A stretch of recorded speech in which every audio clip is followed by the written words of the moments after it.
Guys, അപ്പോൾ എന്നോട് കുറച്ച് പേര് ചോദിച്ചായിരുന്നു കെല്ലിൽ പോയിട്ട് മുടി വെട്ടിയതിൻ്റെ ഡീറ്റെയിൽസും അവിടുത്തെ പ്രൈസും കാര്യങ്ങളൊക്കെ എന്നോട് ചോദിച്ചായിരുന്നു.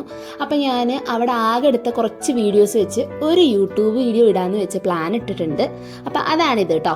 അപ്പോൾ ഞങ്ങൾ ഒരു ഈവനിങ് ആണ് കെല്ലിലെത്തിയത്. സാറ്റർഡേ ഈവനിങ്ങിനായിട്ടാണ് ഞാൻ ബുക്ക് ചെയ്തിട്ടുണ്ടായിരുന്നത്. ഇൻസ്റ്റഗ്രാം പേജ് ത്രൂ തന്നെ ഞാൻ റിക്വസ്റ്റ് ഇട്ടപ്പോൾ അവരെന്നെ കോൺടാക്ട് ചെയ്യാറുണ്ടായിരുന്നേ. അപ്പോൾ കോൺടാക്ട് ചെയ്ത് അവരെന്നോട് ചോദിച്ചു എന്താ ചെയ്യേണ്ടതെന്നൊക്കെ. അപ്പോൾ ഞാൻ ഹെയർ കട്ടിന് വേണ്ടിയാണെന്നൊക്കെ പറഞ്ഞു. ഞങ്ങൾ അവിടെ എത്തിയതിന് ശേഷം അവിടെ കുറച്ച് തിരക്കുണ്ടായിരുന്നു. അപ്പോൾ ഞങ്ങൾ വെയിറ്റ് ചെയ്തു. അത് കഴിഞ്ഞ് ഹെയർ വാഷ് ചെയ്തതിന് ശേഷം അവർ ഡ്രൈയിങ്ങിനും കട്ടിങ്ങിനും ഒക്കെ ആയിട്ട് കൊണ്ടുപോയി. അപ്പോൾ നല്ല ഹോസ്പിറ്റാലിറ്റി ആയിരുന്നു അവരുടെ സർവീസും കാര്യങ്ങളൊക്കെ. അവിടുത്തെ സ്റ്റാഫ്സൊക്കെ നമ്മളോട് നല്ല ഫ്രണ്ട്ലി ആയിട്ട് തന്നെയായിരുന്നു പെരുമാറിയിട്ടുണ്ടായിരുന്നു. എനിക്ക് നല്ല ഇഷ്ടമായി. അപ്പോൾ എനിക്ക് ആദ്യമായിട്ടാണ് ഞാൻ ഇങ്ങനെ കെല്ലിൽ പോകുന്നത്. എൻ്റെ ഫസ്റ്റ് എക്സ്പീരിയൻസ് ആയിരുന്നു കെല്ലിൽ.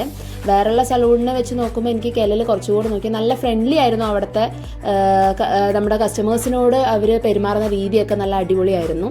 എനിക്ക് നല്ല ഇഷ്ടമായിട്ടുണ്ടായിരുന്നു. പിന്നെ ഞാൻ ഹെയർ കട്ട് ചെയ്തപ്പോൾ എല്ലാവരും ചോദിച്ചൊരു കാര്യമാണ് എത്ര രൂപയായി എന്ന്. എനിക്ക് തന്നെ ഒരു ഡൗട്ട് ഉണ്ടായിരുന്നു. കെല്ലിലൊക്കെ പോയി മുടി വെട്ടുമ്പോൾ നമ്മുടെ പോക്കറ്റ് കീറുന്ന അവസ്ഥയായിരിക്കുന്നു. പക്ഷെ അങ്ങനെയൊന്നും ആയിരുന്നില്ല.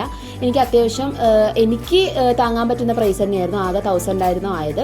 അവിടെ ഹെയർ കട്ടിന് സ്റ്റാർട്ടിങ് തന്നെ 1000 ആണെന്ന് എന്നോട് പറഞ്ഞിട്ടുണ്ടായിരുന്നു. അപ്പോൾ എൻ്റെ ഹെയർ കട്ടിന് 1000 ആയിരുന്നു ആയത്. പിന്നെ ഹെയർ കളറിങ്ങിനും അതിനൊക്കെ അഡീഷണൽ ചാർജ് നമുക്കുണ്ട്. അതിനൊക്കെ അത്യാവശ്യം കുറച്ചുകൂടെ റേറ്റ് ഉണ്ട്.